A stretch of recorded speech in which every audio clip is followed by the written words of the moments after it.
Welcome everyone to the Paragons of Home Cinema version 2 edition of the Home Theater Hub. As you can see, we got this Brady Bunch panel here, right? So we are kicking off CEDIA 2026 preview a little early. All of you know that attend our show every Thursday night, every one of us has plans to go out to CEDIA. Myself, Ike, Paul, and Abe, we all have plans to go out to CEDIA. And truthfully, the first room that I want to see is Sound Room 7. You guys have a lot of interesting products going in there, and I know this is your second iteration of this room, but what I like about it is, this room, it's affordable, right? You guys have products that are phenomenal, that are actually in the range, man. We're talking about a Christie projector for what, under 20 grand, right? 14, yeah. So under 14, right? That's a new. So with the 10,000 lumens, we got a video processor. That's going to be a new kick-ass processor, right? So coming from Jim and Lumigen. We got new 21-inch subs coming from Rob, right? So I'm excited, guys. Thank you guys so much for allowing us to host this event. Awesome. And want to say thank you to Paul Moto for putting this all together for us. Paul, thank you so much, man. You are welcome. So Paul, tell us a little bit about yourself and what you're a staple with CEDIA and putting these types of groups together. So tell us a little bit about your background and how this all came about to put Paragons of Home Cinema together. Well, I can't take credit for putting together Paragons of Home Cinema. That is Jim Peterson with Lumigen. He's the luminary in the vision for this. But a little bit about me. Well, how much time do we have? Well, everybody go get a drink. I can tell you this. I started in the home theater business on the retail side decades ago, and then spent quite a few years at corporate with big manufacturers, bringing products to market, including front projection systems. And that led me to start my own company, which is a PR firm, now in its 26th year of running, mostly with CEDIA channel brands. And I've had the good fortune to work with Lumigen and many of these partners over the years. And sometimes, that helps, like I was talking with Jim a couple of years ago, and he said, Paul, I'm putting a room together. It's Paragons of Home Cinema. And I said, well, okay, let's talk about that, because I know some really good brands that would be good partners for you, right? So it's been a little bit organic in that way, right? That's really the genesis of it. And again, a great pleasure to work with all these folks. With Lumigen, I've worked with Gary and Storm Audio for many years, and Rob with Next Level Acoustics. So I know the companies well. I know the players. I know their products. I know the level that they play at. And I also have the opportunity to meet some new folks, like Tony from Stewart Film Screen, and the other folks that are involved in the demo as well.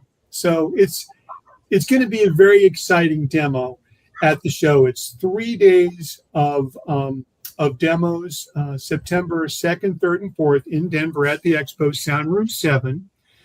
And each demo runs about 15 minutes, and it's going to be very exciting. So with that, I'm going to turn it back over to you, and maybe Jim wants to jump in a little bit and talk about, his vision with Paragons of Home Cinema, episode 2. For sure. And look, it's only suiting that you are the middle square here, that you put all of us together. So, yeah. Does that make him Alice? No, that does not. That was funny. I'm never gonna live this one down, am I? Who was the middle square in Hollywood Squares? Was that Paul Lynde? Maybe, I don't remember. Might have been. Very good. Mr. Jim, we're going to take it over to you from Lumigen. if you wouldn't mind, introduce yourself and tell us a little bit about Lumagen.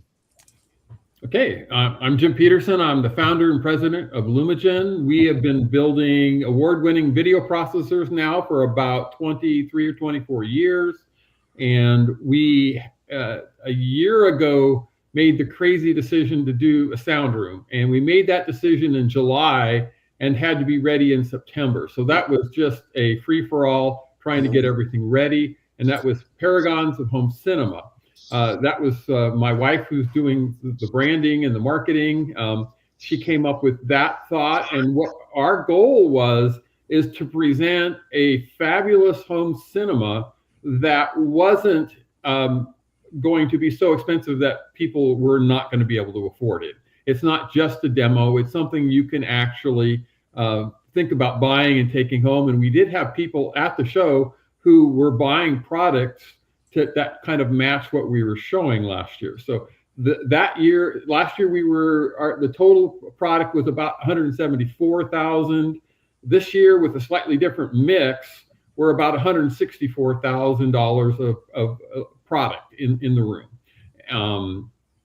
And so we're trying to keep it. It's not your $500 home theater in a box, but it's something that people can actually afford, with the absolute best quality that we can present in that price range. So, basically the Lumagen is the video processor. We're doing all the dynamic tone mapping. We're doing the scaling and all of that work, but all the other products are playing their part.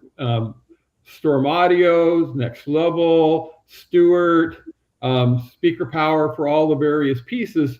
Putting them together makes just an awesome home cinema, and we've spent quite a bit of time trying to optimize the actual demo so you can demonstrate the very best quality, because you have a short time. We want to turn every 15 minutes, so you have to keep them short, but we've worked very hard not only on the products but on the content we're going to show. Very good.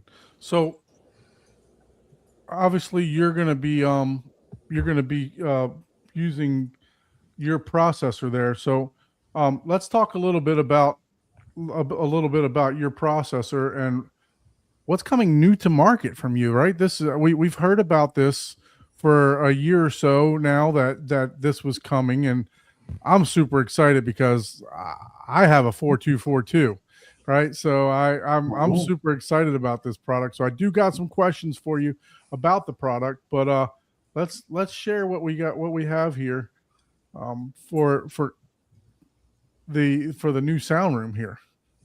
Okay. So go ahead, take it away. Okay. Yeah. So this is the Artisan, and it's the 8K ready. So that basically the Artisan family is using the Radiance Pro 5348, our top of the line model today, as kind of the springboard starting point for going forward. So when we introduce, it will be showing, very much the same as the Radiance Pro line for features.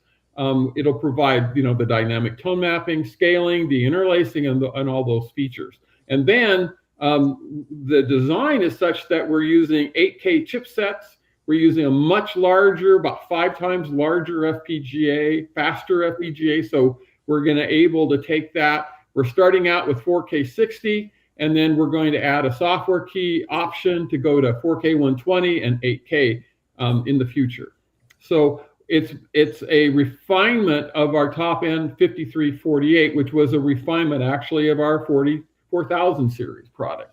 And so the feature set starts with what we have on the Radiance Pro, and we're going to be adding their pixel quality. We're going to add 4K Dolby source support. Some people really like that. So we basically got a lot of positive comments. Please put that in. So that's going to be in the design.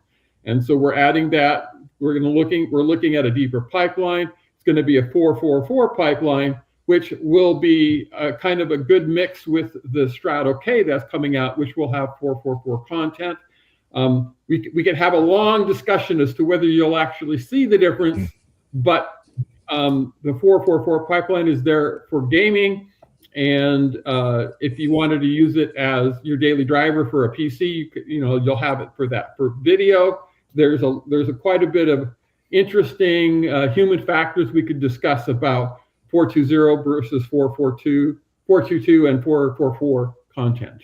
So it's a starting point. It's a 2U case, so a step up from what we have, and it's going to get better over time. So if you know Lumagen, you know 11 years ago we introduced the Radiance Pro.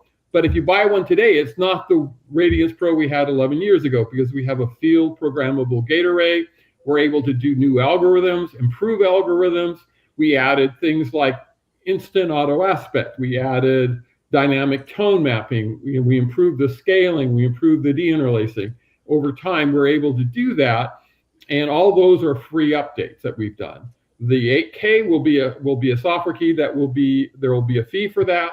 But it will be based on the hardware that we're going to present with the 8K ready. And we're showing it for the first time at CEDIA this year. So question about those upgrades. Is that going to be like a modular type of device to where the consumer can actually do the upgrade themselves, or is that something that needs to be shipped out, or is it going to be done through firmware? How is that upgrade going to take place? The 8K upgrade is a software key. So you basically, after you pay the cost, you're going to get a key, you enter it, and then that feature, after you do the software firmware update to have the latest drivers and stuff in the box, it'll just add it. The user will do it themselves. Very good. We got a question in the chat too. Can the 8K upgrade something you can detect, or more color clarity with a 4K projector? So it's That is a good question.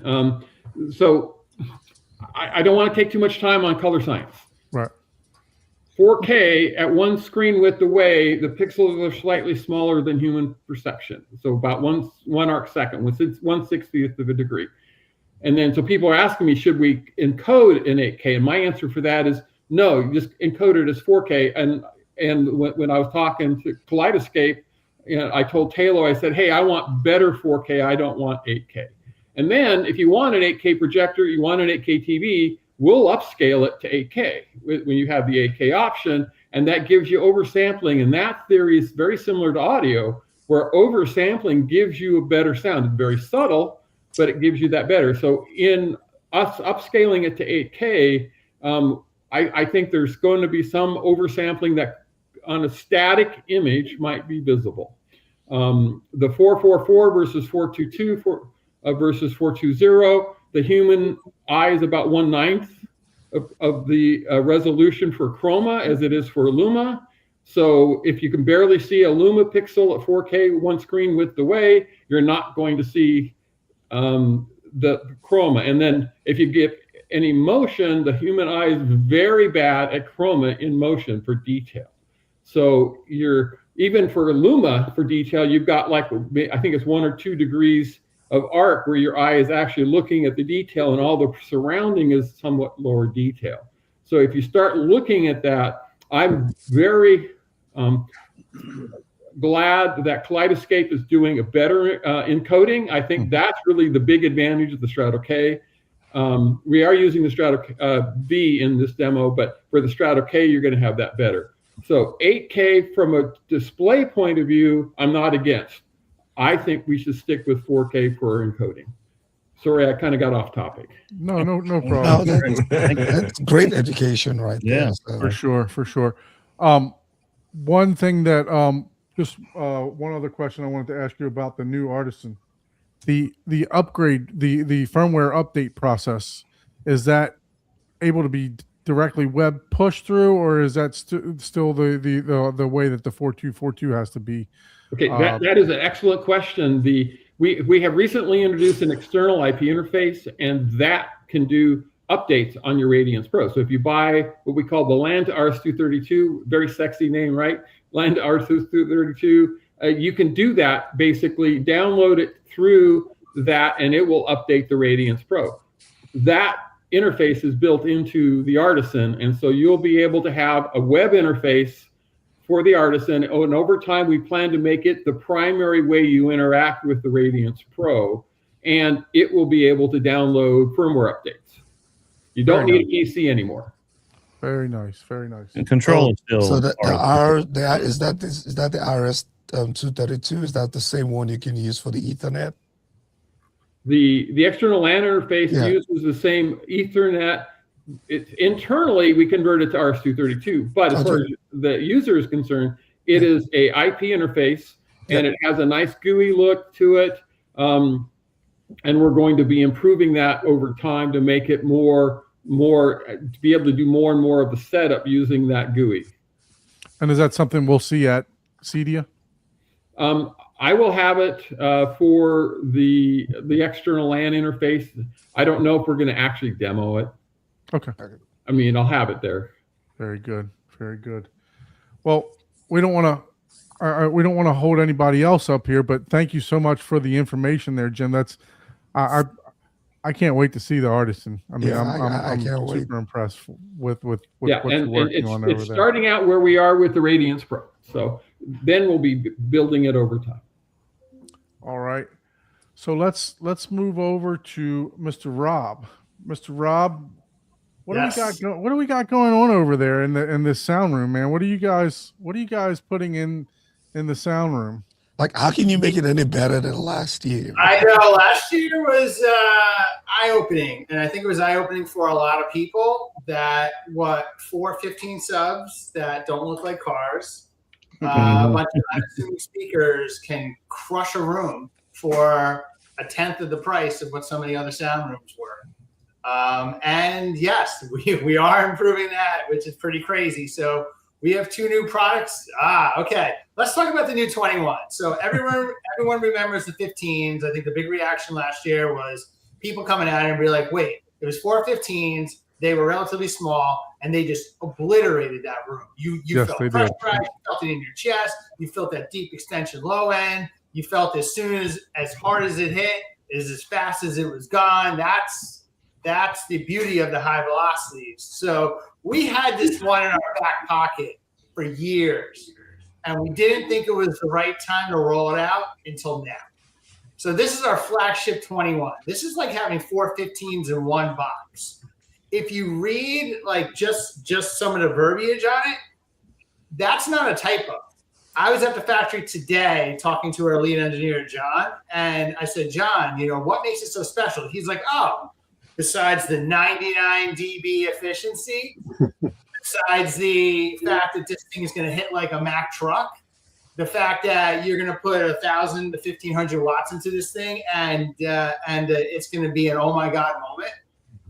That's what you're going to get with this, and still a relatively small form factor. He said the amount of pressure that's going to get thrown from this, easily 125, 130 dB is going to start just smacking people. Wow.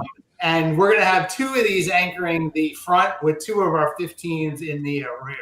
We're super excited to be showing the stub.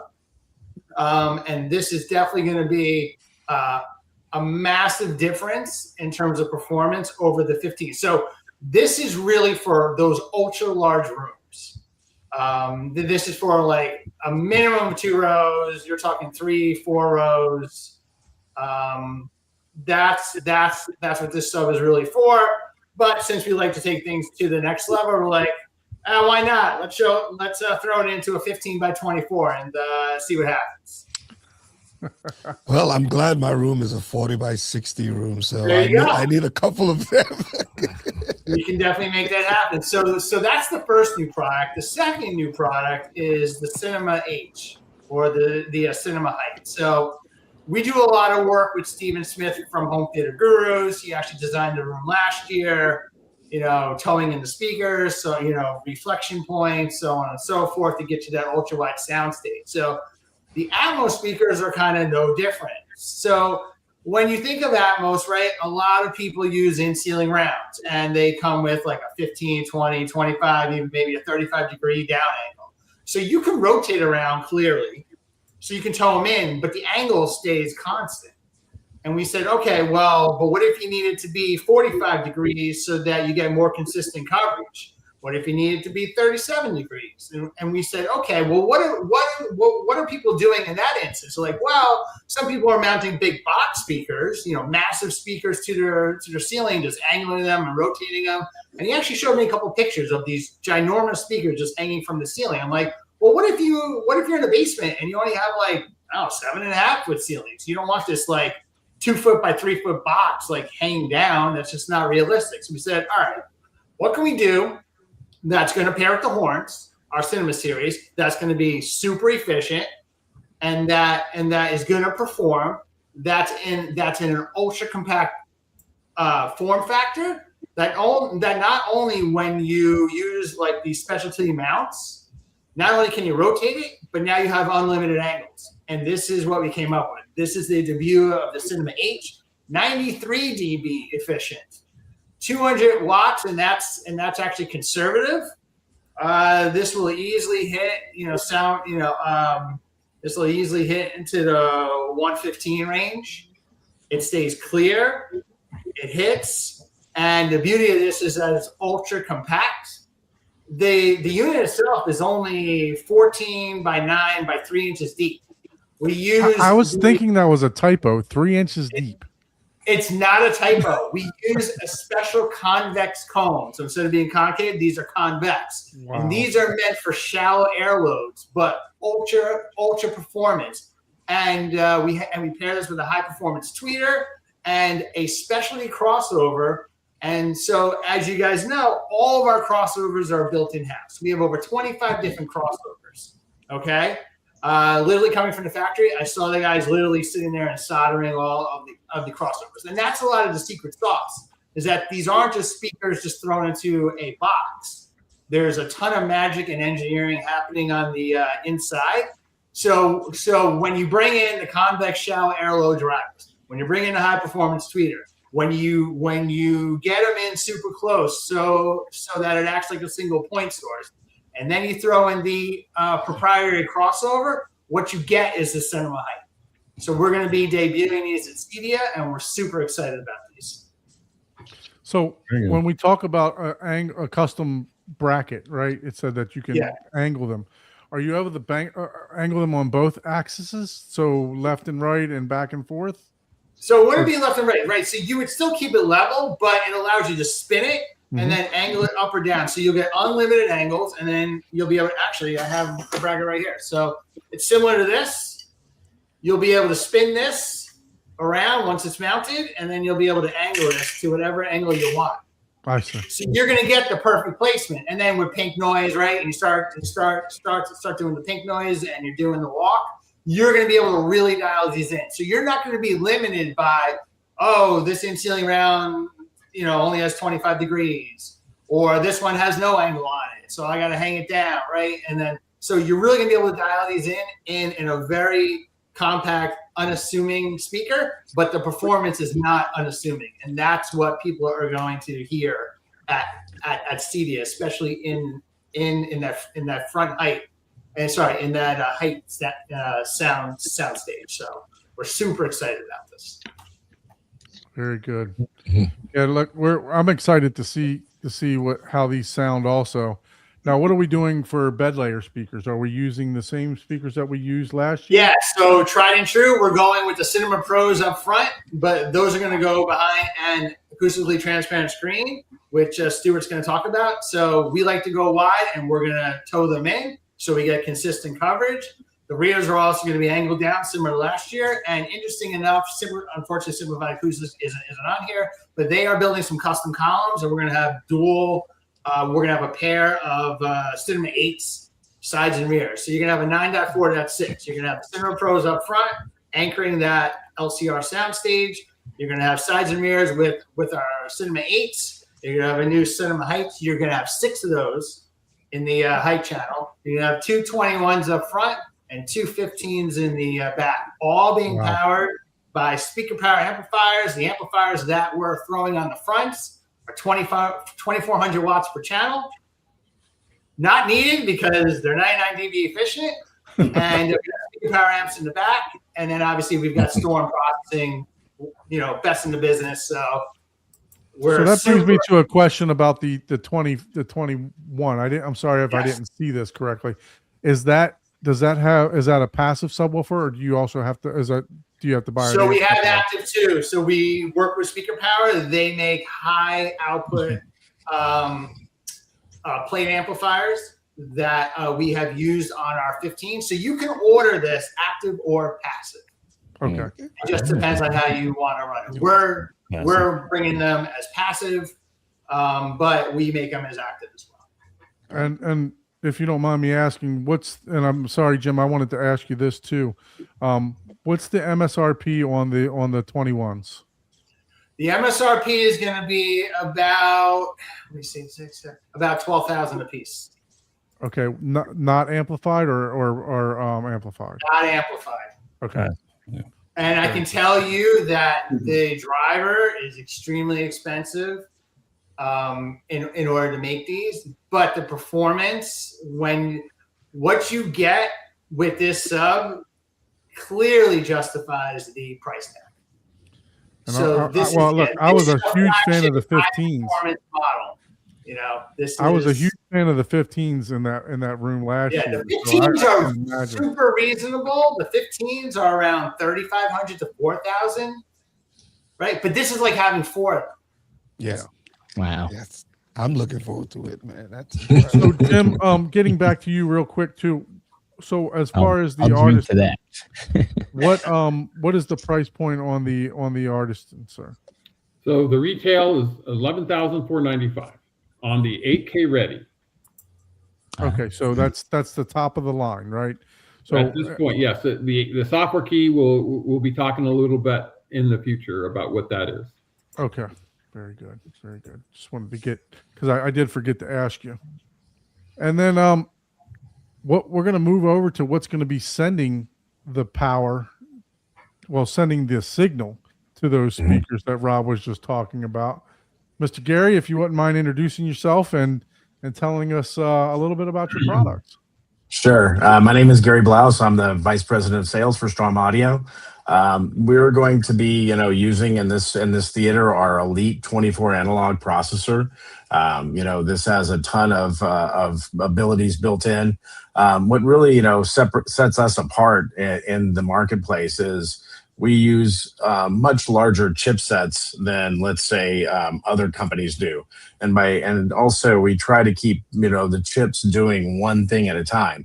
So it lends itself to be a very reliable product, but also we can get things out of the unit that others can't. One of the things that we do with our decoding section is we're just spatially more accurate and it sounds more immersive. This is something that, Rob's gotten to hear on his speakers in his demo theater because he's running a Storm there. But that's only part of the equation. Once you get the signal in from the K-scape, we have this great uncompressed audio. We send it into the decoding section. Now we have it, we've got it all decoded correctly. But as everybody knows, the room really is what determines how good the sound of the speakers are. And without control of that room, really that's you're not going to be able to achieve amazing things. Now, there's two pieces to that equation on the control of the room. We have simplified acoustics doing the acoustic treatments in the room, and that's going to help. But also in our product, we have the ability to really calibrate the room out in a profound way. And we'll be using, not only our manual PEQs to manually align the room, but we'll be using all the tools that we have built in with Direct Art and active room treatment and bass control and Direct Live to really, maximize what the room can do. One thing to say about the rooms is, these are really not much better than a cardboard box. I mean, they're pretty challenging acoustically. Rob has a lot of bass horsepower because we've got to kind of overcome the leakiness of the room. And you can only do that with a good amount of output from your subs. But the end result is, I think people will be, surprised by how immersive it is, but also how great it sounds. And, with all of the content we've got planned for this theater, it's going to be a really, really amazing experience. Yeah, I really like the Storm processors. Let me ask you this. This processor that you have, is this one have the capability to do two separate theaters or two separate type of rooms?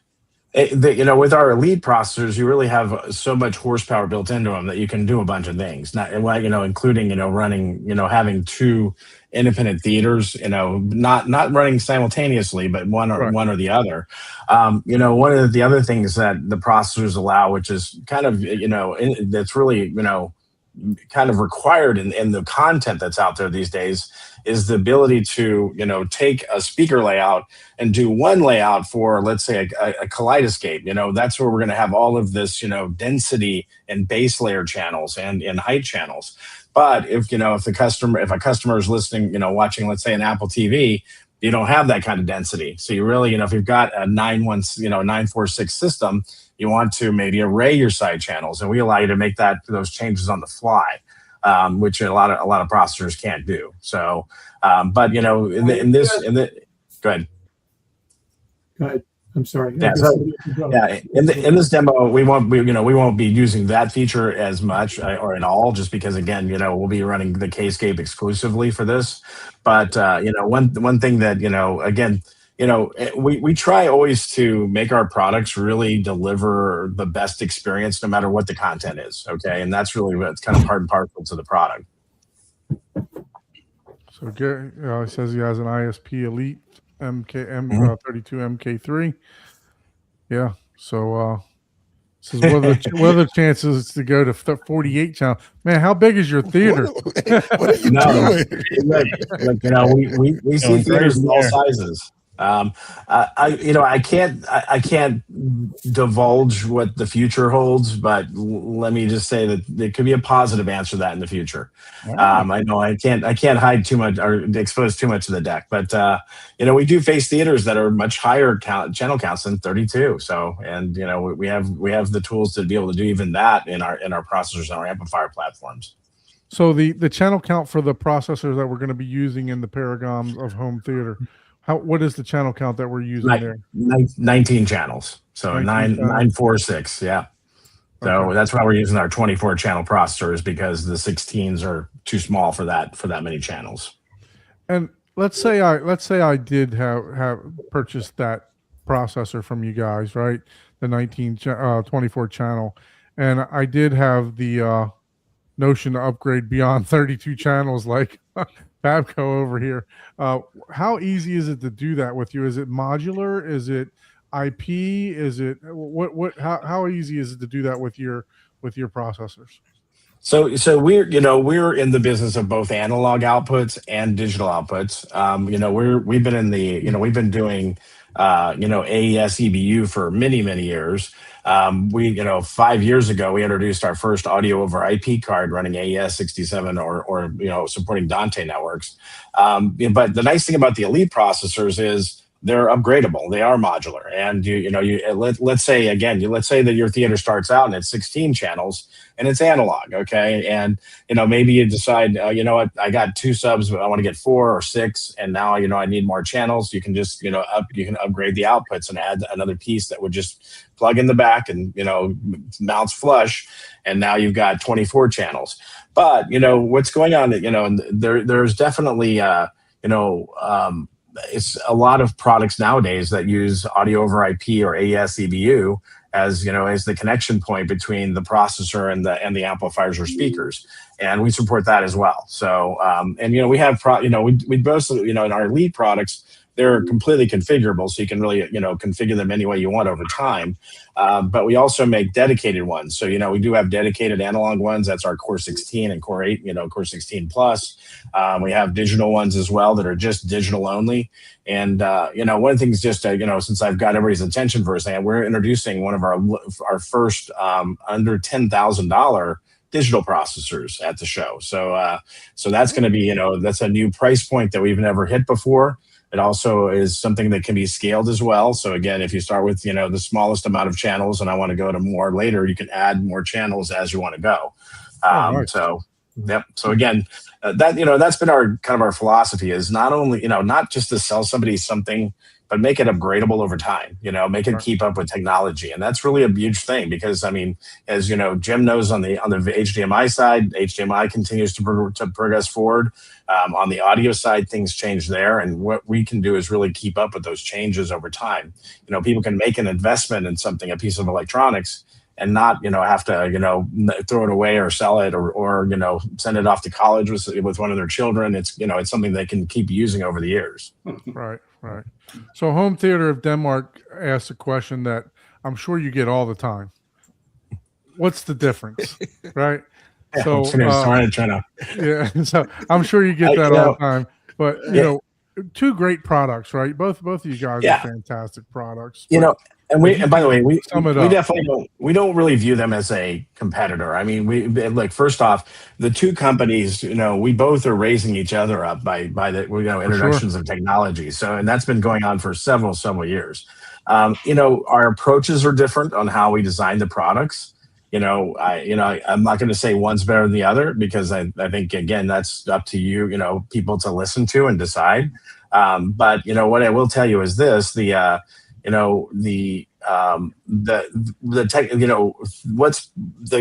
market progresses, I think our two companies are definitely in a position to really provide the top experiences that are out there, for immersive theaters. Also, let me just point this out: both companies are French. Best things in life come from France, I'm going to say, So, talking perfume, talking in a champagne wine, and all those things. So, yeah, for sure. So has Dirac always been your choice of audio room correction? Yes, it has. What I also will say though is, everybody, there's when we're always the launch partner for Direct's new whatever the newest greatest thing is, and a lot of the times that's because our processors, the chipsets can be coded and really maximized to give the best performance of what Dirac can do, and it's a little different, in our world. Because of the chip horsepower, we can do a lot more with it than, let's say, a less expensive product running the same, running Dirac. So, not all Diracs created equal, but yeah, that's been our partner, and it's going to continue to be our partner for the foreseeable future. Awesome. Nice. I really do like Dirac myself, and it's amazing that you can do that much with the bass control and all those channels. I mean, I could have a 2-channel with 30 subwoofers. Yeah, I know, right? And by sorry, the way, my co-host, if you guys have questions, just cut me off and interject. He doesn't have to tell me that. I'm working the chats and I'm listening, so we're multitasking. Yeah. Oh man, well, look, I look forward to hearing the storm in this Paragons of Home Theater version. I guess it's French, right? Dia? Episode 2, actually. Episode 2. So yeah, for sure. And then we come over to Mr. Tony. Mr. Tony, could you introduce yourself and tell us a little bit about yourself? Yeah, absolutely. My name's Tony Mercado. I'm the marketing manager with Stewart Film Screen, and this is our first year. We're when it comes to the Paragons of that joining this group. We weren't part of the demo last year, but we jumped at the opportunity because we had heard such great things about the system last year. And the demo. So we decided that, yeah, it's a good opportunity for us to show off a little bit about what we do. And so what we're showing in the room is a 188-inch Vistascope Evo. Yeah, we got 16 feet of wall space, and I think we're taking up like 15 2/3 of it with a screen. So a little bit about the Evo. It's a 2-way continuously masking system. It masks, it's vertical masking, so it masks in from the left and the right. The native aspect ratio of this screen is a 2.4, and it can mask all the way down to 4:3. And from this particular dimension or size, it would be 116 inches diagonal at 4 by 3. So a little bit about the one of the things that's nice about the Vistascope Evo is that the borders are 4 inches on the left and right, or I'm sorry, 4.5 inches left and right, and 4 inches top to bottom, or top and bottom. So with this screen, because there's just a tremendous and amazing audio system that's set up here, we obviously wanted to go with an acoustically transparent screen. So we're using what we put in place here is the Harmony G3 screen material. And just something to know, we have a variety of screen materials to meet any type of application out there. Many of those can be perforated for acoustic transparency. We wanted to go with the Harmony G3 because of its great color neutrality. It's a woven screen. It performs really well. It doesn't get in the way of the audio signal that much. We've got testing that was done by a third-party company, SH Acoustics, that did some testing for us, which we published a few months ago to at least show people how it performs in a variety of applications, both 1-inch speaker placement behind the screen as far back as 8 inches. We know that not everybody has the room to place speakers 8 inches behind a screen. So we wanted to show though the performance, not just at its best, but also how it's going to do at 1 inch, at 8 inches away, with the speaker being on axis or off axis. And what we found is that if you look at all of that, you're not going to find any deviation from -3 dB out to and beyond 16,000 hertz. So it's a great screen material. We're very proud of it, and we're really excited about showing it off in this system. So obviously the screen is, this screen is 180 inches, which might be tough for a lot of people to get 180 inches in their home, but we're trying, right? We're all trying for sure.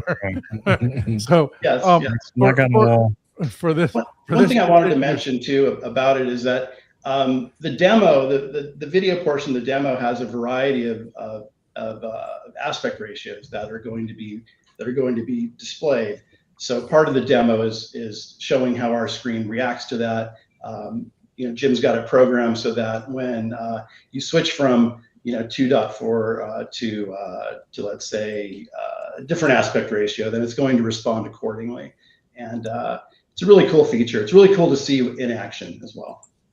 So obviously size matters, right? So when we're talking about a screen of this size, but are you able to give us an around about MSRP for something like this, that the screen, it sounds like it's a constant height, right? And it exactly, and it moves in and out. So what would something like this run for the same screen material, everything that you have? The MSRP with this material and at those dimensions is 27,000. Okay. You're looking at. Very good. And I was a bad host again there, Gary, for your processor that we're putting in the Paragons of home cinema. What is the MSRP on that particular processor? It's 28.5. 28.5. So 28,500. Yep. But if you check under your chair now, there's a coupon. Yeah. Question for Tony. I've been a very big fan of the Studio Tech 130 G4 micro perf. Pretty much all the theaters that I've done. I just love the way that projector looks, and I've very rarely had any issues with the micro perf as far as acoustical in the designs.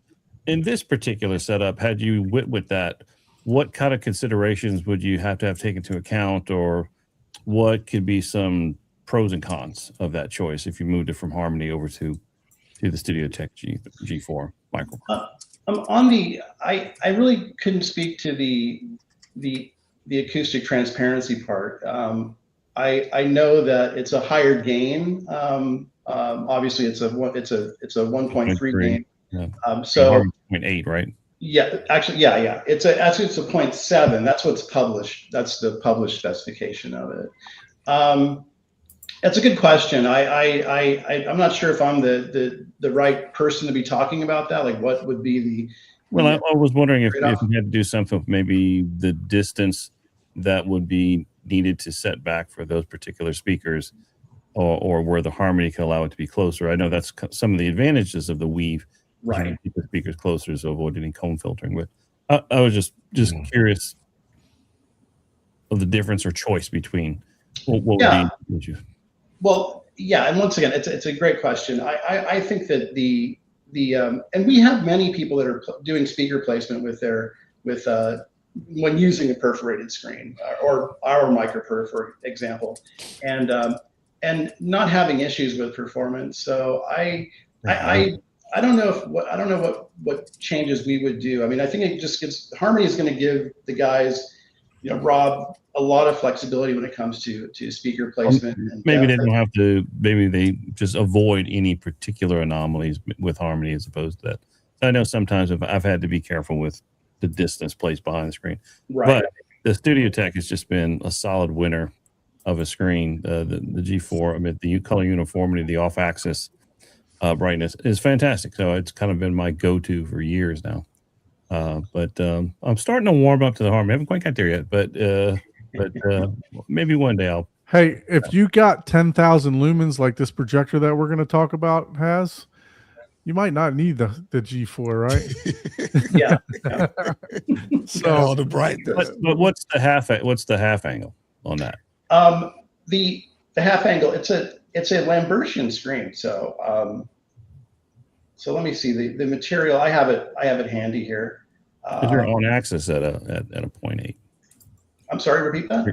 You're on axis at 0.7 gain, and then you're. That's correct. So let's take a look here. I've got these back here. The Harmony G3. Be like 80. Oh, the Harmony, no, the Studio Tech's like 80. It is. So yeah, I mean, it's even at 80 degrees off angle, it's still going to perform at that 0.7. So it's, like I said, it's Lambertian. So it doesn't have the issues like, let's say Ultramat or exactly. Yeah, I got you. Oh, perfect. Similar to like our Studio Tech 100. It's right. It's ideal for a lighting controlled room, a theater. So, right. So it's not, because it's not applying gain to it. Then yeah, it's not. Right.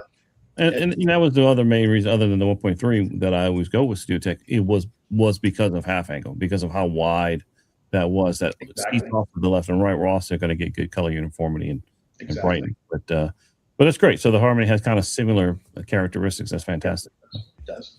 And Tony, I'm also a Stewart film screens person. I have the G4 hanging in my theater, 160-inch custom size 240 screen from you. So I can attest that I love that screen. I love my screen. I like my stuff. I can attest to that too.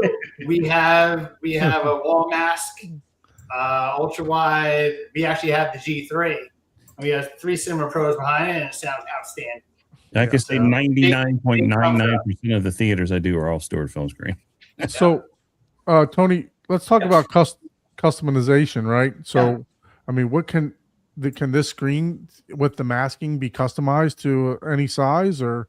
I mean, our screens are for the most part, they're customizable. I mean, we have a program where we sell more like the pre-made, popular sizes. Mm-hmm. But when it comes to pretty much all of our screen systems, they are customizable. So you can get them, up to 20 feet, 30 feet, that kind of thing. We can do a ton of things, or even down to, smaller, more traditional size, like, 130 inches or so really if you were to list the number of potential SKUs that we have when it comes to screen material combinations and sizes, it's insane.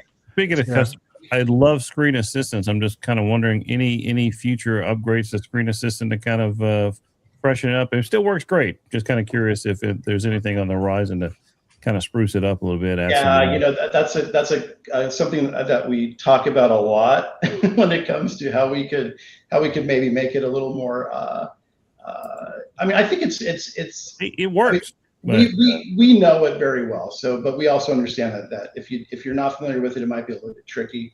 Not in the immediate future, but we have a new CEO that took over the company back in 2022. Right. And so we are making a lot of those back end changes that I think will be welcome. Just that our customers and dealers, integrators will be happy to see. So what would be a key difference between the Evo and the 300, Tony? The 300, I'm sorry? Yeah, the Vista Scope 300 and the Evo. It's size. It goes to the potential, like the 300 is going to be probably more of a commercial application, so larger, beyond what we're doing at the show. I need to see what the cutoff is, but I want to say that's where you start with now you're talking a maximum image height of like 90 inches. Yeah. And an image width of 109 or 216. So just getting into a different. It's just the size. Yeah. Okay. Yeah. All right.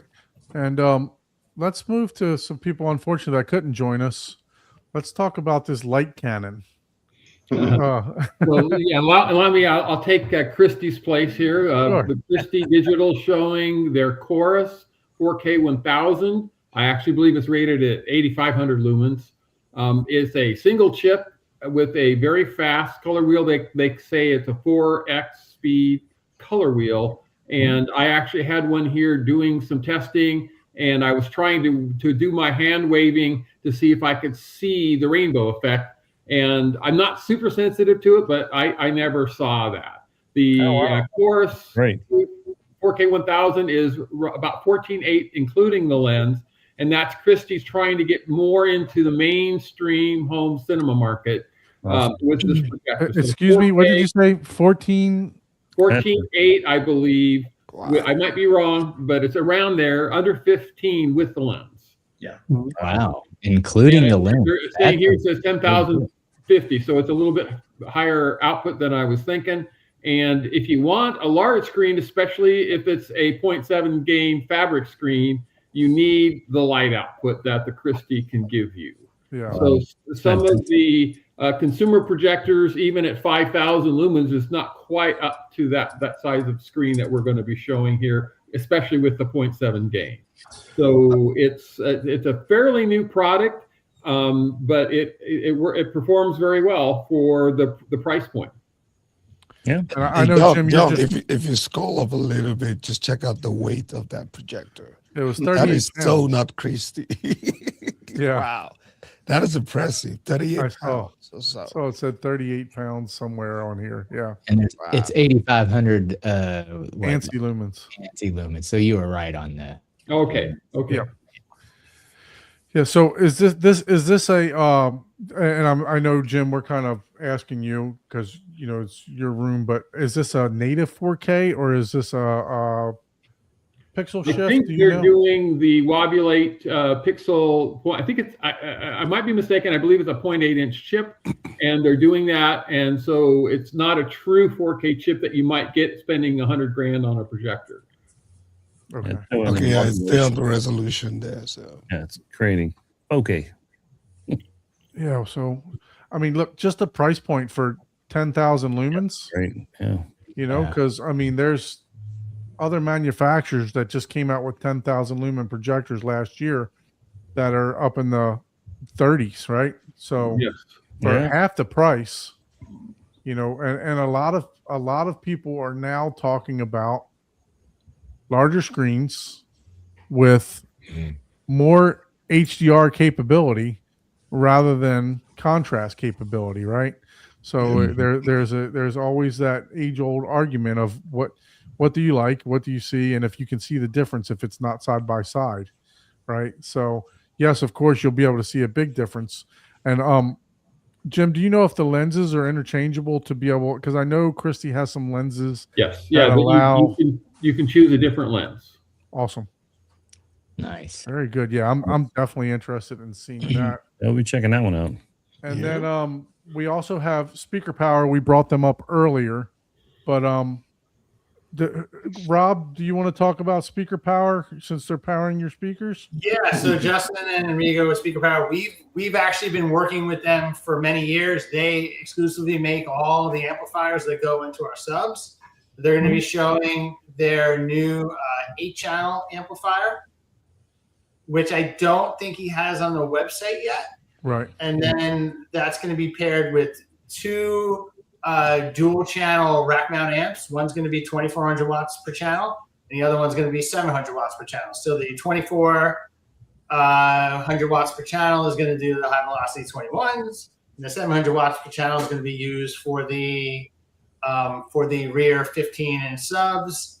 And then you have the 8-channel, 2 8-channel amplifiers are going to be running all of the bed layer as well as the height speakers.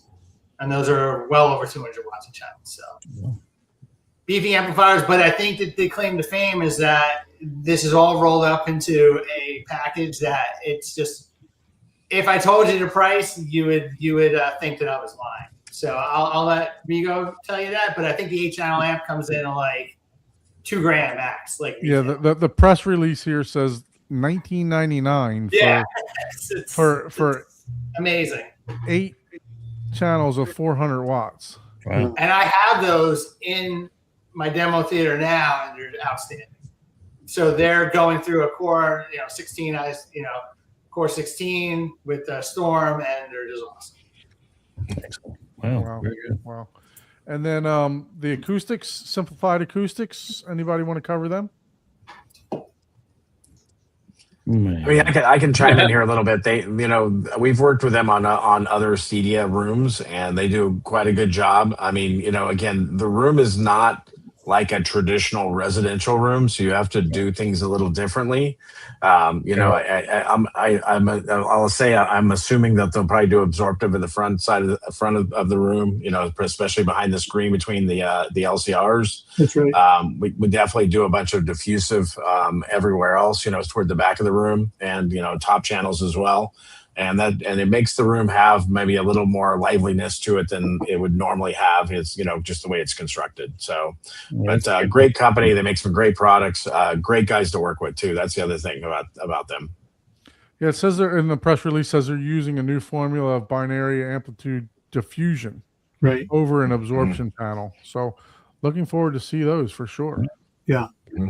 And then, Paul, I think there's going to be some more partners that are going to be in a booth across from Sound Booth 7, and then also some Cinemotion posters also.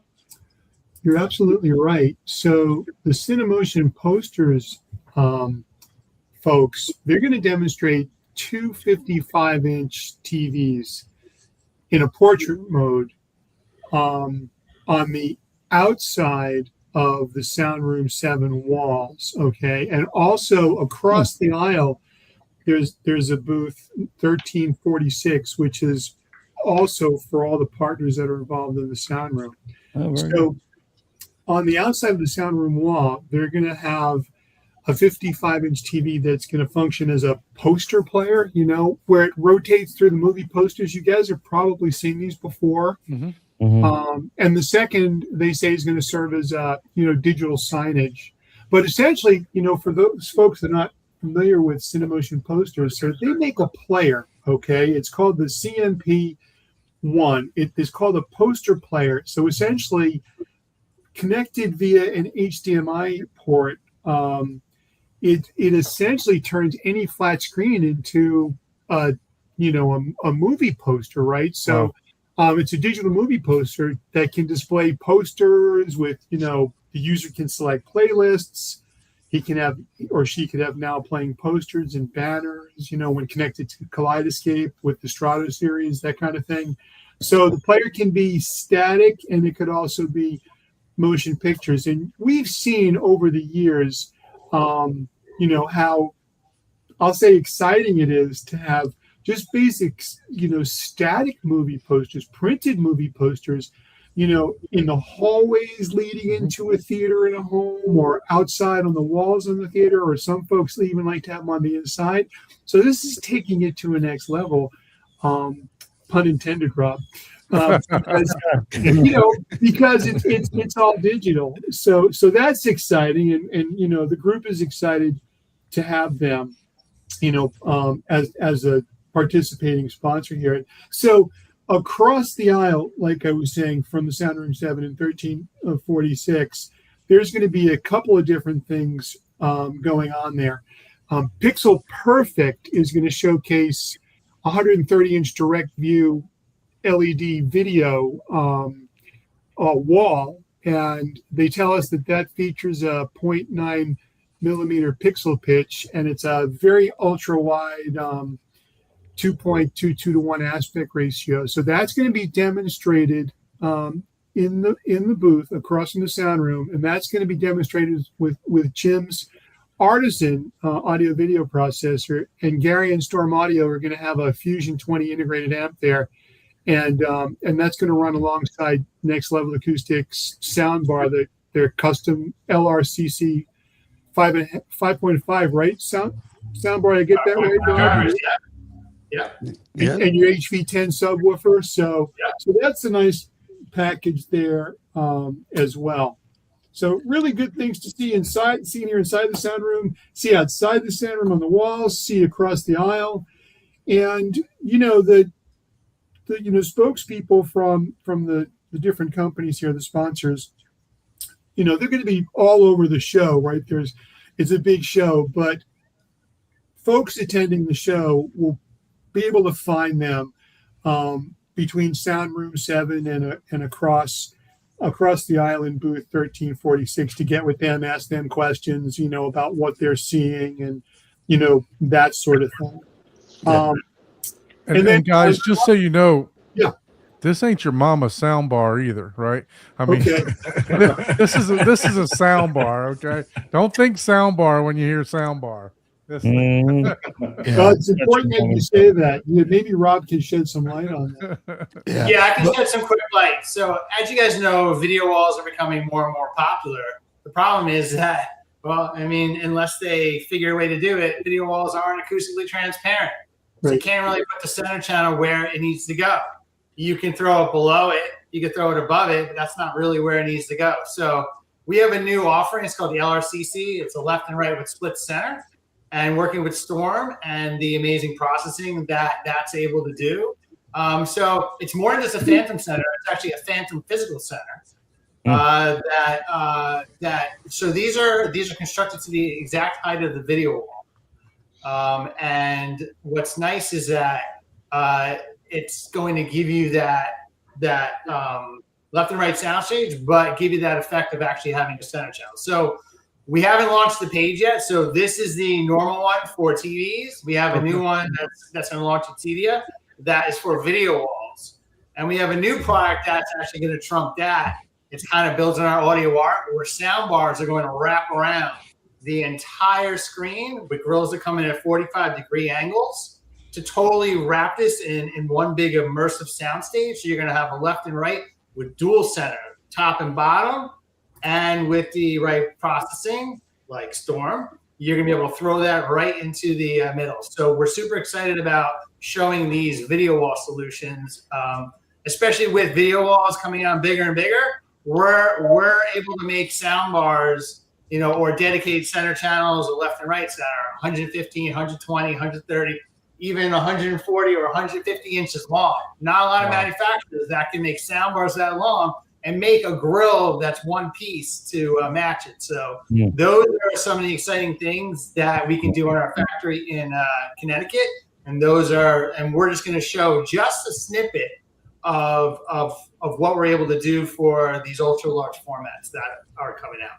Yeah, and talking about taking things to the next level, the word on the street is you are also taking us back to old school CEDIA that some of us may remember, and bringing something back from way back. I don't know how much details you want to give about it, but so it'll be nice to talk about it. Sure. Why don't we talk about it? And I do see a question in the chat, and we can kind of address it. So first of all, everyone remembers going to CEDIA and getting those demo discs, right? They were awesome. They had movie clips, but honestly, I think the best part of those were Leaf, Amaze, the Conductor, and it was like, and basically what a lot of those showed is like, if you had 90 seconds or 60 seconds to kind of demo your theater without having to go through 15 different movie clips, it's like a cool way, a fun way to kind of show off what Atmos can do, what panning can do, what deep rich bass can do. And we all loved those. And then mysteriously, poof, they were absolutely gone. So what we wanted to do for this year at CEDIA, it's like, listen, we wanted to bring that back. So we got together with a bunch of people, and mentioned on the press release is Nick from Bayview Audio that does a lot of Atmos mixing. So we built this thing from the ground floor up. We basically said, if you had 90 seconds and you wanted all the cool things of what you'd have to play 5 or 8 or 10 different movies to get, you want the infrasonic bass drops, you want the panning, you want every speaker, every direction, you want, just total immersion, you want separation, you want soundstage, you want things whizzing by you, 360 effects, and so on and so forth, all condensed into one demo. This is it. And that's why it's called Beyond the Room, because literally the room fades away and all you're left with is just complete immersion. So what's great about this is that we actually created a version specifically for the Paragons of Home Cinema, and that's going to be anchoring it. So you're going to be able to hear pretty much the exact same demo, except it's branded, and there are a couple of different things that we kind of threw in for the Paragons.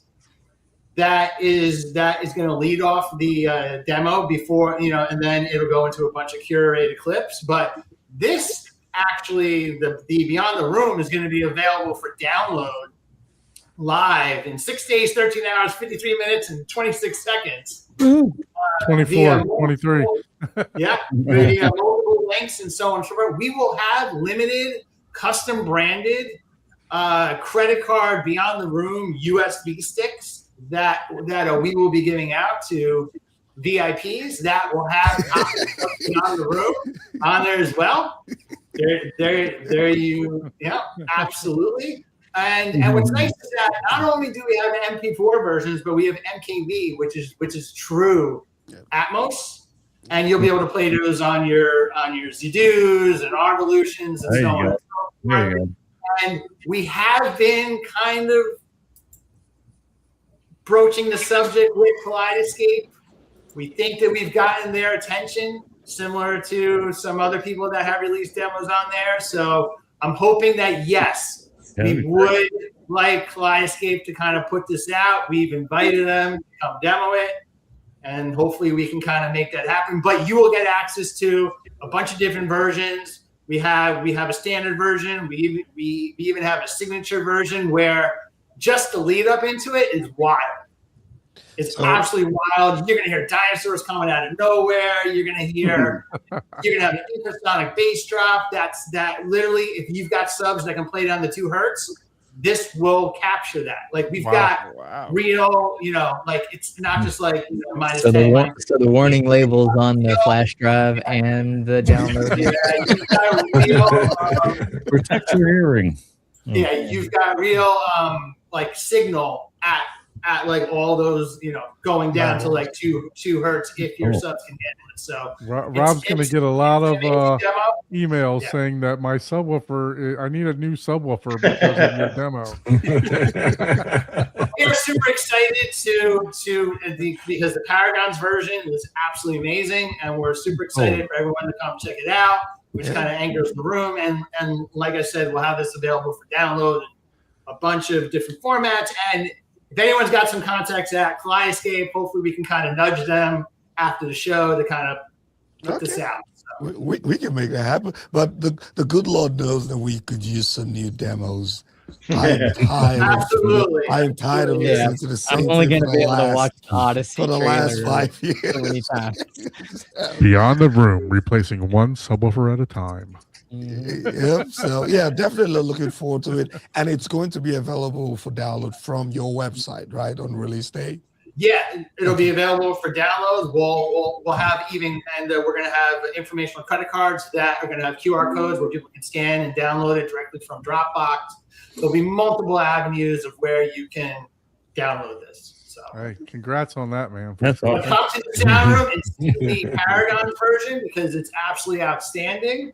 And it's pretty much a very close representation, except for Beyond the Room, we've given a little bit of a special edition, kind of a special intro that people will definitely want to check out and download. Okay. Yeah, that's fantastic. Yes, I know we've talked a lot, we've gone around the room, but let's go back to Gene and we're going to go back to Gary. So for anyone who's new into this space, right, tell us, why would they need Illumigen and why would you need a processor like Storm? They're both processors, audio, video, but Gene, kind of walk us through just in a minute, why would someone need Illumigen or the Artisan even more?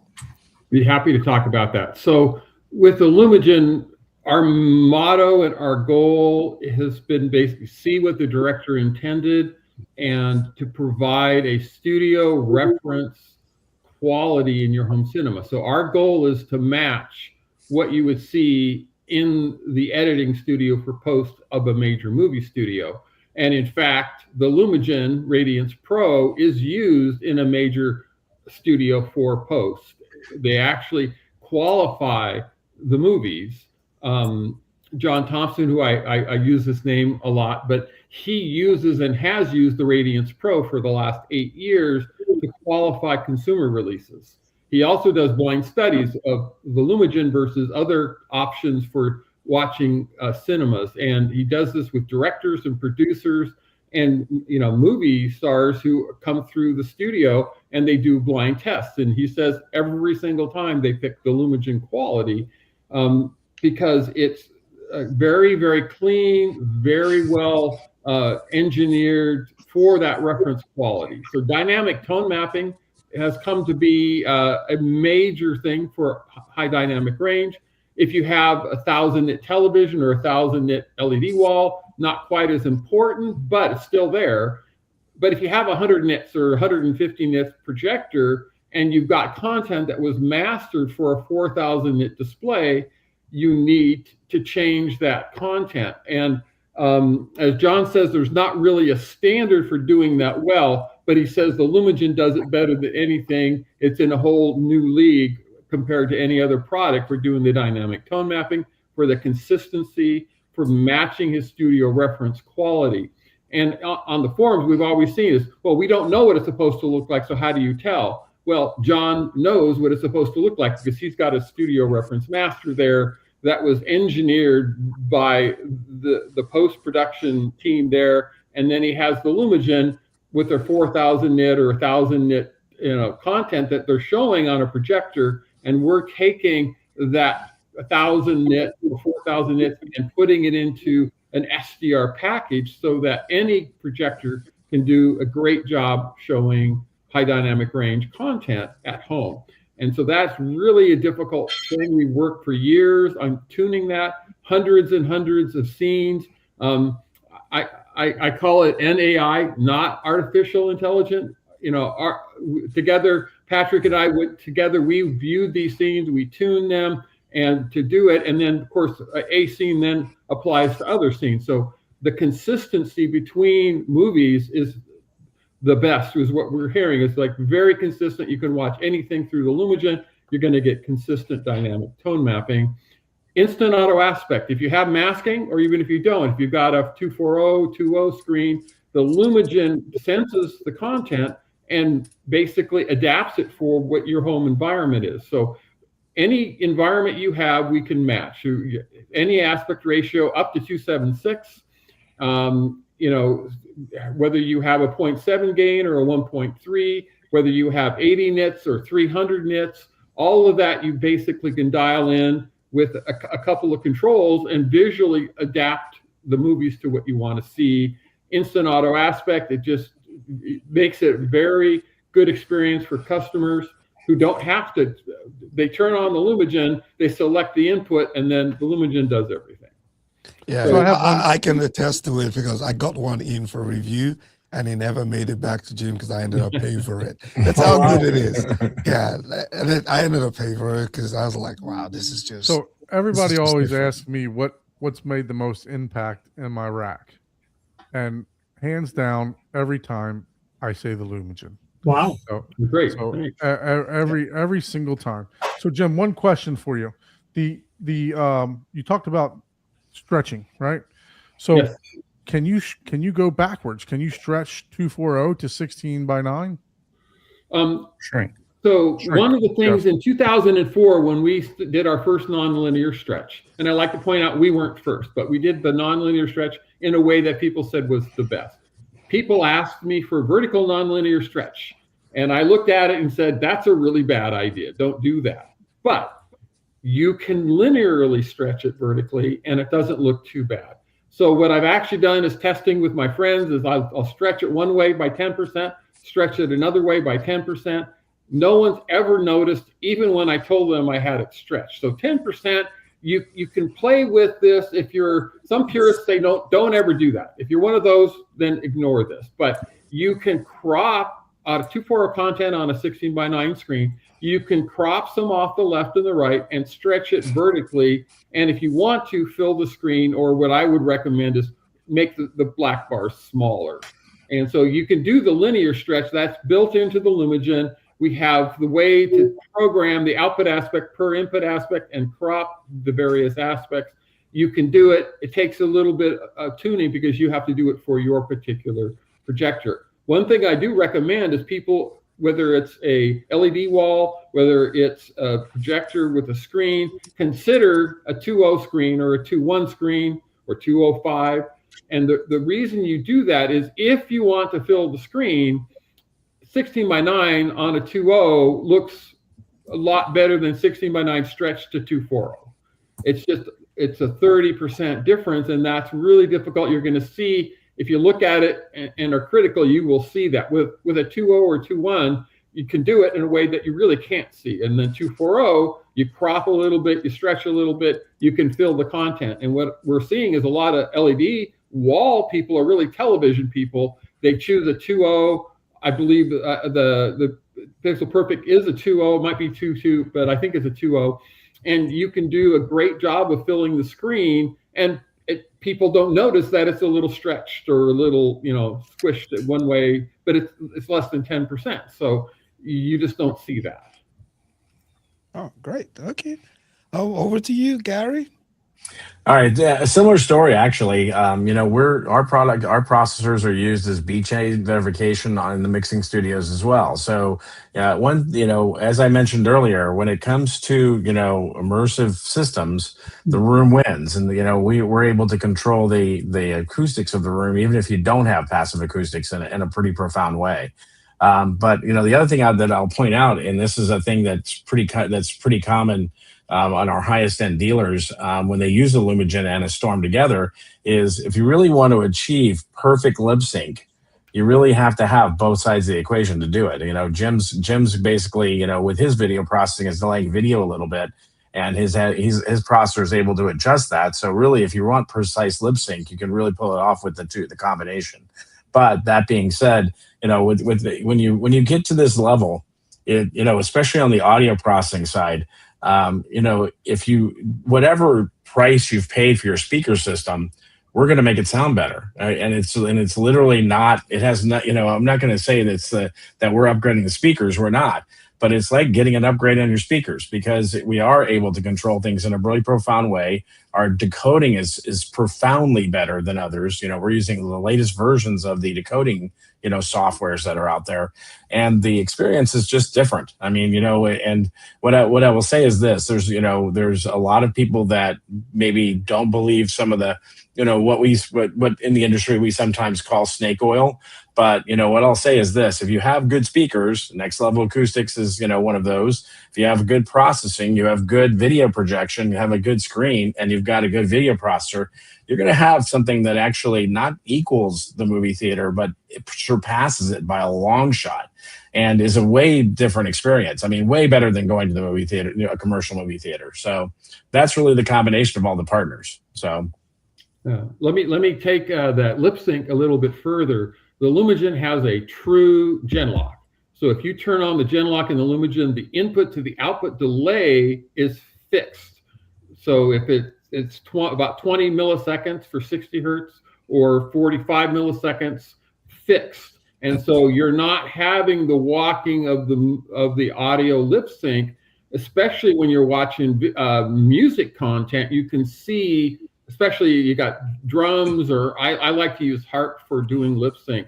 And so we also have a programmable delay. The Lumigen's actually used in sound studios because it has a programmable delay. One sound engineer said, I have these sources, but they're all over the map as for what the delay is. And I just program the Lumigen to match the delay that I need for that. And you can do that. So it's very fixed. And the other advantage of Genlock is you have one input frame comes out exactly once at exactly the same time, where other processors don't do that. You can have a dropped frame, you can have a double frame, which is totally unacceptable in a studio environment. So they always have Genlock because of that. But in the home, other processors just don't do the true Genlock that I know of anyway. And you really want that to be perfect for lip sync. Yep. And I love the way Tony is just looking like, if you have all of this, you need a way to see it. So why? Yeah, no matter what you do, no matter how great, it can sound great. You can process it great, but if you can't see it, or if you don't have the right screen, so Tony, tell us why Stewart. Tony, I think you might be on mute, sir. You probably on mute. Yes, I am. We have cicadas, so they get pretty loud at times. So isn't that like once every 17 years or something like that? No, actually not here in Chicago. It's like, okay. We get them every year, but just not as crazy as they were a few years back. It's interesting because the conversation about reference level and things like that. Stewart is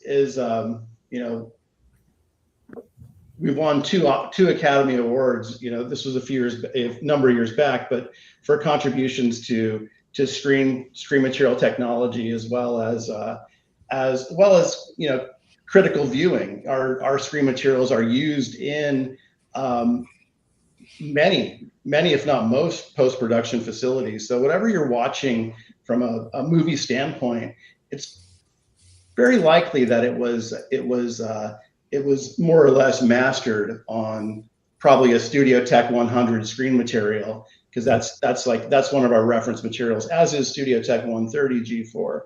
So it's very as Gary was saying, it is possible with all the right equipment to far exceed what you can encounter actually in a movie theater. And especially when you have technology like what's going to be available in this demo. Yeah, absolutely. Tony, I would venture to say that your screen that you're demoing is as immersive in its own right as what Storm Audio is contributing with their immersive audio processor and what Lumigen is doing, and the rest of the group, because your screen has to be able to not only provide a dazzling video performance, but to be able to have the audio pass through the center channel speaker, which is predominantly the dialogue and action speaker, right, on the same horizontal plane as the left and the right. So I see that as a huge part of an immersive demo. Oh, absolutely. And and what's critical there is just to not get in the way. Is to provide as minimal impact to the audio signal as possible. And Harmony G3 is our third generation of a woven screen material. Our audio performance is comparable, if not a little bit better than G2. But once again, the most critical thing for us was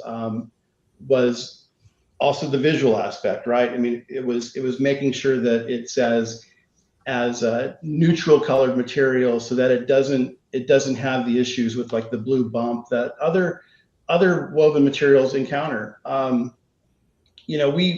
we're happy to publish the correct specs too, at being a 0.7 gain, 0.7, because if you're using a woven material and you're publishing or saying it's 9.95 or unity gain, then there's something being done to that material too, because you're naturally going to lose light, right, when you shine the projector onto the material. So but we're also happy because we've gotten a lot of really good press. We had a really great review come out a few months back that was published on Projector Central that really positioned the material as being kind of really close to our reference level materials, like a Studio Tech 100 or a 130 G4.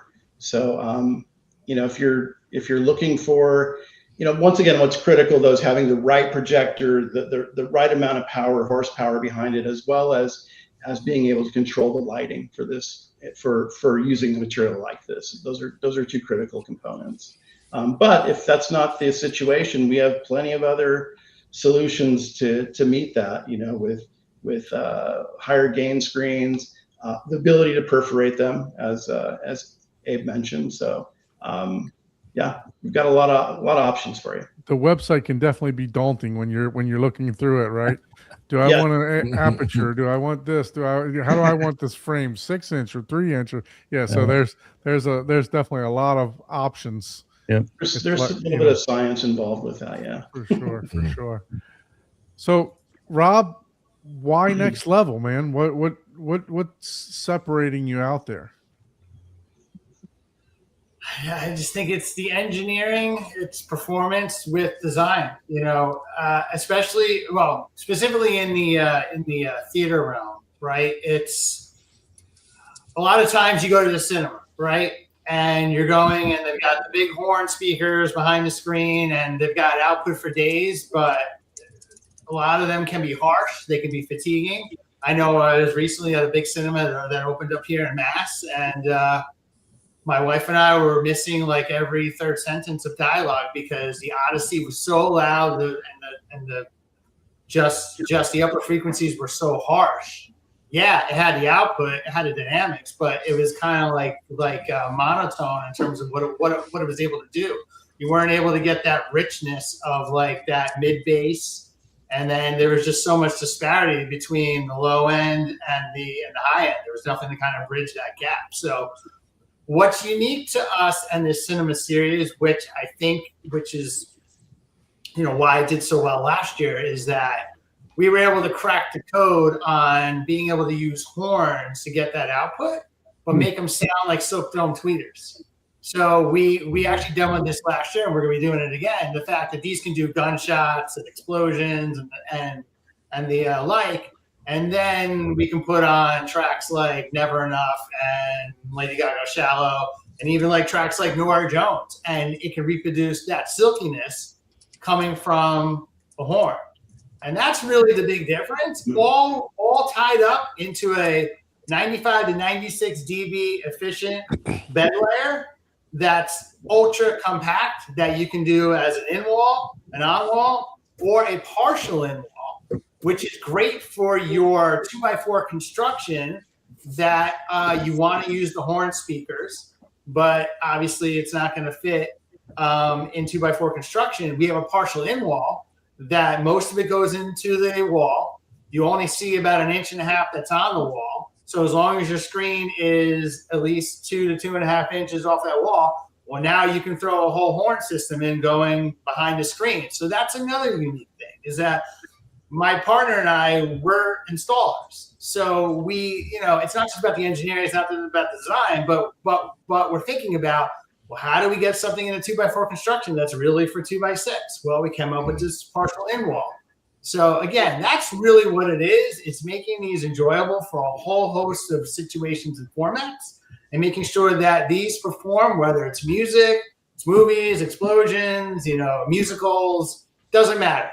And last thing, these can calibrate, as Gary and Matt, that's calibrated our speakers before, and especially in the demo theater. You can make them sound like whatever speaker you want. If you want to be a little more flat, Great. You want to be more open? Great. You want to be somewhere in the middle? Great. And that's the beauty of these speakers, is that they take the calibration effortlessly. So you have a question from Big Street Cinemas. Says 215s.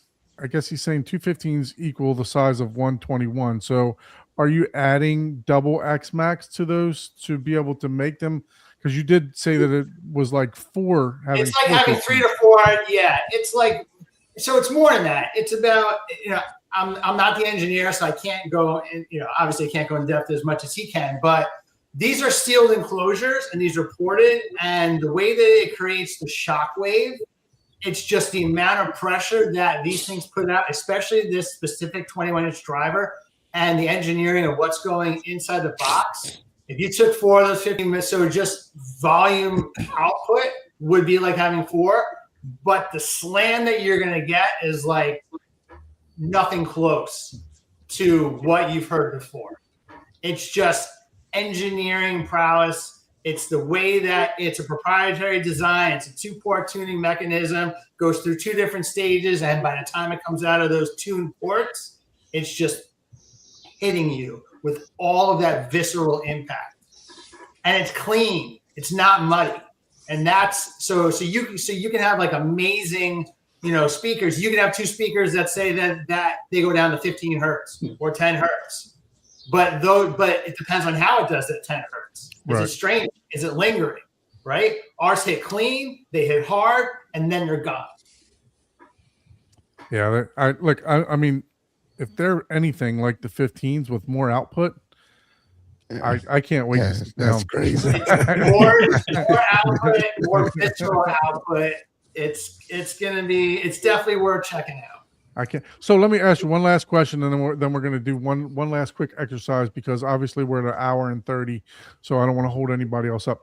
If I wanted to stuff the ports, can I do that? What do you mean stuff?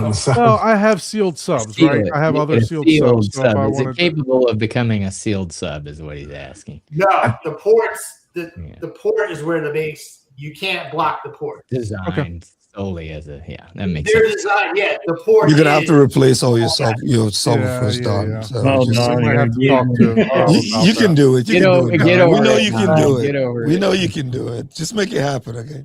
All right, well, look, we want to thank everyone on this panel today. But before I let you go, Home Theater Hub has we put out something a couple weeks back called the Home Theater Hub Movie Bracket. Now, we're not going to take you through all 128 matchups of this bracket, but basically we put our top 25 from each one of us together as far as what our favorite movies were and came out to a favorite movie. So just want to go around the panel, tell us what your favorite movie is.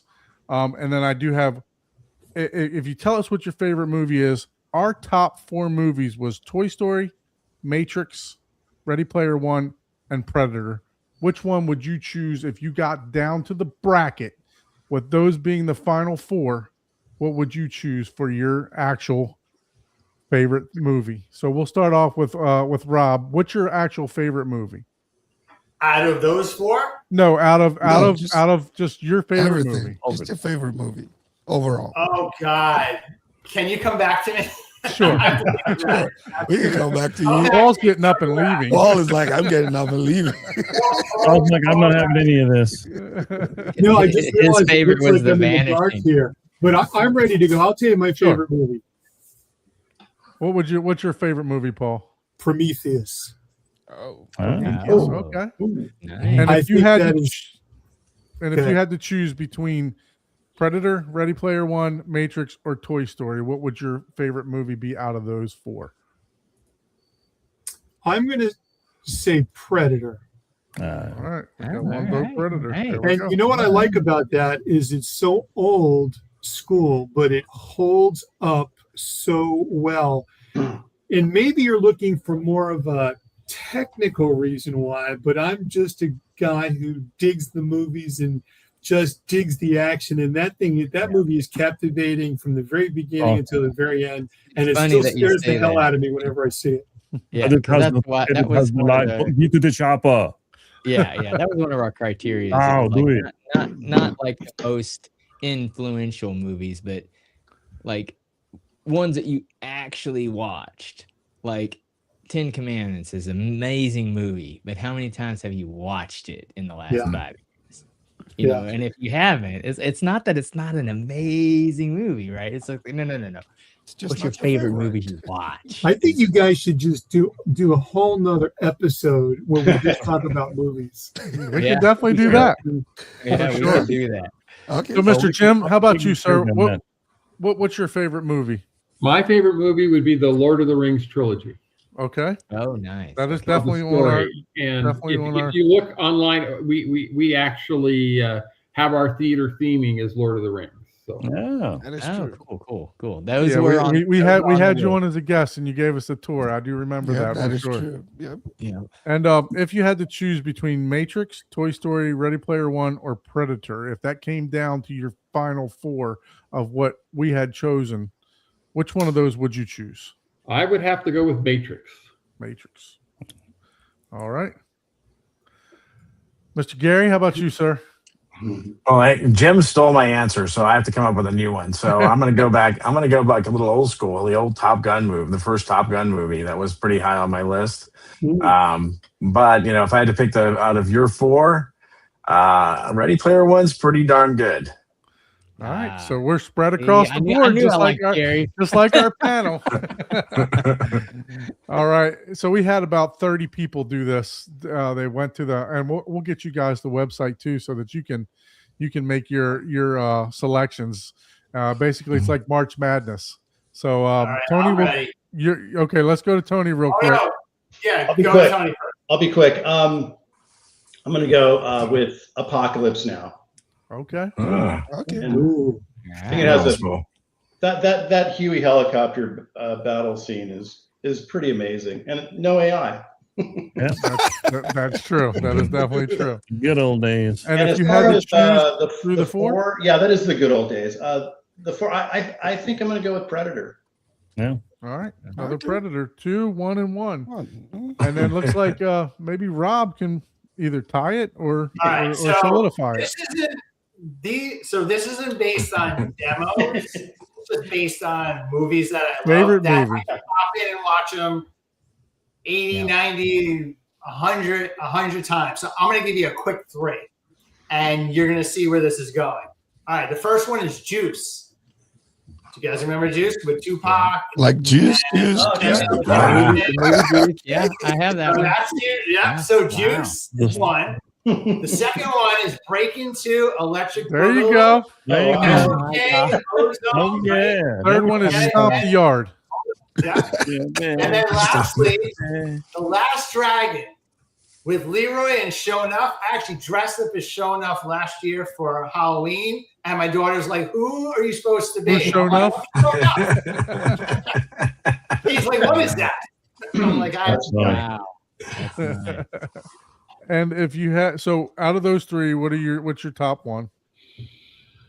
Well, strict demo, even though it's been done to death, Ready Player One, it's still just so many different things going on. It's kind of like a Great demo. Yeah. who's who of like what you want to hear. And It's an 80s thing. That's all. it's definitely an 80s nostalgic thing. Right? Yeah, Exactly. that's it. Yeah. Yep. So, Well, definitely appreciate you guys. It looks like we got a tie. We got 2 for Predator, 2 for Ready Player One. So look, we had this debate. We'll be sure to get you guys. I'll send the email out. Be sure to get you guys the bracket so that you can go through it on your spare time. Takes about 15 minutes to do, but it's a pretty cool exercise that we put together. But just wanted to bring you guys back down to earth here and a little lighter side of everything. Why we actually do all this, right? Why we actually put everything together to be able to look at Tony's screen there and listen to Gary's audio through Rob's speakers and from the source of Jim. The whole thing is about what we watch in our theaters, right? So definitely can't wait to see you guys in CEDIA. Yep. Can't wait to do some broadcasting from there from Rob's booth over there. Thank you guys so much for allowing us to do this and putting everything together. Thank you. Thank you. Appreciate it. Thanks. Thank you very much. And this is going to speak volumes here for everybody on the show. Until next time, lights down, sound up, and don't blame us for upgrading to any of you guys' products. And we will be in the green room if you have any extra minutes you want to hang out. Yeah, if you don't have just to hang out for a second. Thank you, can guys. stay. You can stay on. Thank Thank you. you. Okay. Thank you.